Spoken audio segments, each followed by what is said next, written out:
I'd say actually the first step is for life to create the circumstances or environment to give this impulse some energy.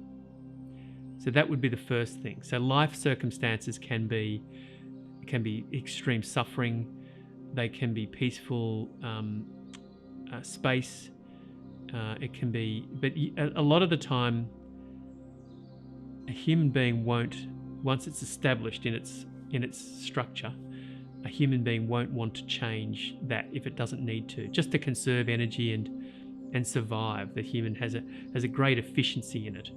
So if things aren't too bad, but there's underlying dis-ease or suffering that's within some it's in some realm of tolerability, then this probably won't start changing. It's only when the human being needs to change, something has to change, that it actually starts to change. That just seems to be the way the human being operates. So one, the life events or circumstances create enough tension for the impetus of change to start happening. And then, although there's not a person doing it, part of what happens, part of what can happen as life is looking to start relieving the pain, just harmonizing itself would be the way to say, which would be awakening to what it is and seeing the stories of life in perspective of what they are compared to the seriousness that it thought it was. So the second stage might be that the teacher might appear in the life of that person, or somebody might try to help the person that may be suffering. This is in the case of suffering. The other, if somebody's just very peaceful and they just sort of spontaneously start to wake up, then that just happens the way it does. It might be through exposure to information or a teacher, or it might be looking at an insect in the tree and realizing that's life as well as them. That's the same thing. But either way, a lot of people, I'd say the majority of the people that start to awaken usually have some fairly major changes happening that start to shake up the structure of the life. And then the human being starts to look for ways to help that, to relieve that perhaps suffering or the circumstance that it doesn't feel is correct or ideal in life. So that would be the second phase, like, either a teacher appears or the person for some reason seeks out meditation or some way to start to help their distress perhaps. It can happen in any ways, but I would say a teacher's very good.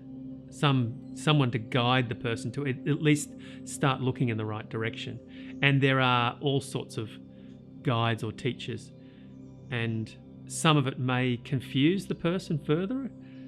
It's not necessarily wrong. That'll just, once the impulse is started, the momentum is started, even if they go down the wrong path, say a different path that has too much conceptualization and doesn't allow them to be free, life is really intelligent. It will eventually sort itself out. And it might need that transitional time to shake out conditioning or reevaluate it. So who knows whether going into I wouldn't suggest going into a cult, but who knows, going into a particular path that doesn't necessarily lead to happiness or peace very readily, still might be a good place to go for a while until it self-corrects. So, but I would suggest, meditation is a great place to start, and quite intensive meditation would be that was my experience as John. Intensive meditation didn't fix things. It just created space for this conditioning, this conditioned, contracted entity to unlearn itself, unbelieve itself, if you like. This is a form of unbelieving, deconditioning, dissolving, relaxing. So that would be the second. So meditation's very useful, and possibly these days it's amazing because on the internet there's so many teachers who of all ranges, and you can be discerning and pick and choose whether this resonates with you, whether I resonate you as John. It doesn't really matter. You find someone that resonates with you. If the words seem to resonate, they're probably working with you the way they should. Except if there's if it's trying to make you feel more special, just be attentive to that, because this isn't going to make you feel more special. This is just going to help you feel more peaceful and integrated and whole and loving in life, basically, which in a way is the happiness. Well, it felt like that's what it feels like we're seeking, the happiness we are seeking, the real truth of happiness, rather than more gaining something with this entity that's never going to heal itself that way. So the third thing would be meditation. I'd say meditation's a very strong and useful practice if you're not looking to get anything out of it. It's funny, but you also need to have someone say, don't expect to get what you think you're going to get out of this. Just meditate and create space and enjoy the process and trust the process, perhaps. At the same time, you might be reading a lot of books and filtering lots of different information that works for a while and then is let go of, and then some concepts or some ideas are helpful perhaps, and all of these things can happen together. I lost count of how many books I read along this path, but there was a couple of years where I just couldn't put any. I was just devouring every book I could on all sorts of knowledge from people who'd been through these experiences. And then also there sort of seems to be a tipping point where the body-mind, the mind might be ready for self-inquiry, like really inquiry that is quite concerted and unrelenting, and like the answer has to be found no matter what. It is like, which in itself is a form of suffering. It's like a form of resistance and contraction, and there's doership in that. But so what? It's just, that's what the body and the mind does. That's what life is expressing as. It's not me or you or any particular person doing those things right or wrong. Life is doing all of this, including focusing its attention onto a particular idea of who am I? What am I really? Where is that? Is that true? Where does it live? Where in the body? Real self-inquiry, and really unrelenting, not letting yourself off the hook. So perhaps a guide or a teacher can be helpful to that, or books can do it, or just a concerted self-discipline. In that particular case, that self-discipline isn't the overall end result you're looking for. It's just part of what seems to be the way it can unfold itself. By the way, this can happen to a person walking into a grocery store anyway, without any of this.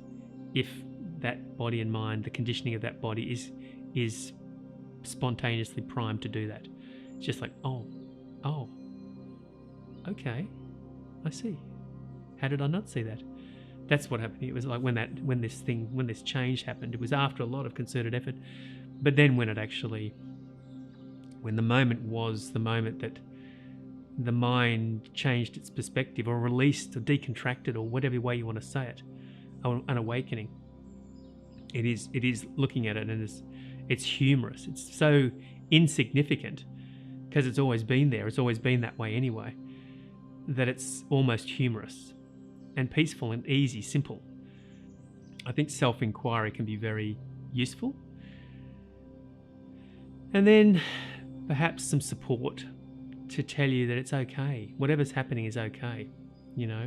If you can't quite get this and there's frustration, it's okay. It's all okay. Because it's only the mind that says it's not okay. That can be helpful. And then once there is a shift of perspective, an awakening, or a realization of the nature of what you are, that changes the perspective at the tip of the iceberg, the conscious knowing, and it's into the subconscious as well anyway, because it's not really a conceptual knowing, it's a spontaneous unfolding. But there seems to be still a lot of conditioning that can fire up, because that's the habit the mind and the body have been in for however long the life has been, that human life has been. It's almost like when life stirs up these things, just in the events of life, it can be seen as stirring up the muddy water, and actually that's quite useful when it's consciously aware that, oh, this is unpleasant, but this, I've noticed when this happens, this stuff that gets stirred up and looked at and not believed doesn't seem to stir up the same way after. It just seems to dissipate. So it calms in time. It's not saying the life will be completely free of psychological pain and suffering, but it certainly ever increasingly diminishes. And that's just a nice way to live. And during that after phase, there'll be phases where you want to tell the world, convince your family and friends, you got to see this, you got to know this, and then you shout at the moon, and then that seems to calm down when it's like I think it's the legacy of the ego latching onto a new way because it's confused. There's confusion in the mind, I suppose, subconscious mind. The confusion says, wow, that's not true, so I'll latch and make something out of this new identity. That's not, and then that's seen as not true. Part of this whole process I just explained, that's seen as not true either. So it just seems to not feel so important to talk about it as much. So good luck with that, but don't care whether you get it or don't. That's what I was saying. Because if you're listening to this, there's enough momentum already happening.